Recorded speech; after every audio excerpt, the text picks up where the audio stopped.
पौराणिक कथाओं के अनुसार महाभारत युद्ध में लाखों योद्धा वीर गति को प्राप्त हुए थे।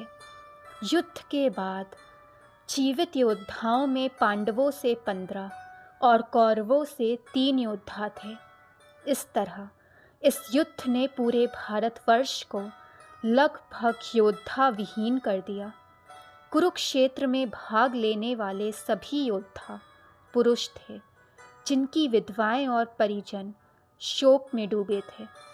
लेकिन युद्ध के 15 वर्ष बाद वो सभी एक रात के लिए जीवित हो उठे, जहां उनकी न सिर्फ मुलाकात हुई बल्कि कई विधवाएं अपने पतियों के साथ बैकुंठ जाने के लिए जल समाधि में चली गईं। आइए जानते हैं महाभारत युद्ध के बाद आखिर क्या हुआ था। महाभारत के आश्रमवासी पर्व के 33वें अध्याय में वर्णन है कि युद्ध के बाद युधिष्ठिर हस्तिनापुर के नरेश बने और 5 भाइयों के साथ राजकाज चलाते हुए ज्येष्ठ पिता धृतराष्ट्र, माता गांधारी और कुंती की सेवा करने लगे। सेवा से प्रसन्न धृतराष्ट्र गांधारी करीब 15 वर्ष में अपने पुत्रों के शोक से उबर गए। मगर एक दिन धृतराष्ट्र ने युधिष्ठिर से कहा कि पुत्र, हम बचा जीवन वन में बिताना चाहते हैं, इसीलिए हमें जाने दो। इस पर युधिष्ठिर दुखी हो गए, लेकिन विदुर के समझाने पर मान गए। अगले दिन धृतराष्ट्र, गांधारी, कुंती, विदुर और संजय तपस्वी का रूप धर वन चले गए। इस बीच पांडवों की देखभाल से हस्तिनापुर की प्रजा खुश थी, मगर युद्ध में विधवा हुई स्त्रियां अक्सर शोक में रहती थीं। कुछ समय बाद एक दिन सहदेव को माता कुंती से मिलने की इच्छा हुई, तो भीम, अर्जुन, नकुल और द्रौपदी कुंती से मिलने के लिए आतुर हो गए। अगले दिन पांडव द्रौपदी को लेकर वन के लिए निकले, तो हस्तिनापुर निवासी भी उनके साथ चले। इनके साथ उन योद्धाओं की विधवा भी थी, जिनके पति महाभारत युद्ध में वीर गति को प्राप्त हो गए थे।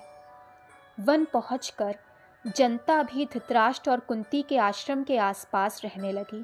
इस बीच एक दिन महर्षि वेदव्यास पांडवों से मिलने आश्रम आए, मगर यहाँ पांडव सहित हस्तिनापुर के निवासियों को परिजनों के शोक में डूबा देख कहने लगे कि आप लोग वीर गति को प्राप्त परिजनों के लिए शोक ना करें, वे सभी स्वर्ग या फिर दूसरे लोकों में सुखी हैं।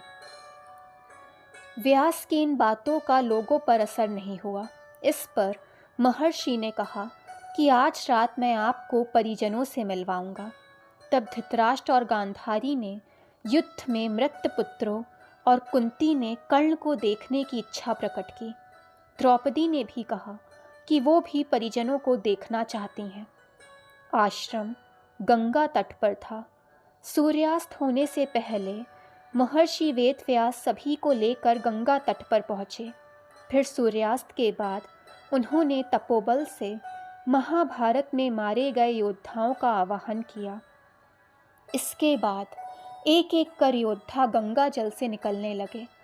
थोड़ी ही देर में भीष्म, द्रोणाचार्य, कर्ण, दुर्योधन, दुशासन, अभिमन्यु, धृतराष्ट्र के सभी पुत्र, घटोत्कच, द्रौपदी के 5 पुत्र, राजा द्रुपद, धृष्टद्युम्न आदि वीर जल से बाहर निकल आए। महर्षि वेदव्यास ने धृतराष्ट्र और गांधारी को दिव्य नेत्र दिए। मृत परिजनों को सामने खड़ा देख पांडव समेत हस्तिनापुर के सभी निवासी खुश हो गए।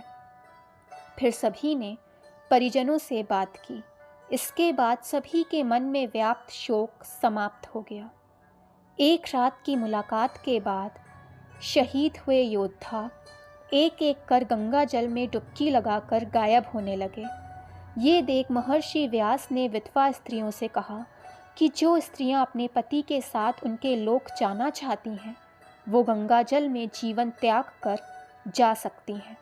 इतना कहते ही सभी विधवा स्त्रियों ने गंगा जल में डुबकी लगाकर जीवन त्याग दिया और पति के लोक चली गईं। दोस्तों, वीडियो पसंद आए तो चैनल को लाइक, सब्सक्राइब एंड शेयर करें ताकि चैनल की नोटिफिकेशंस आपको मिलती रहें।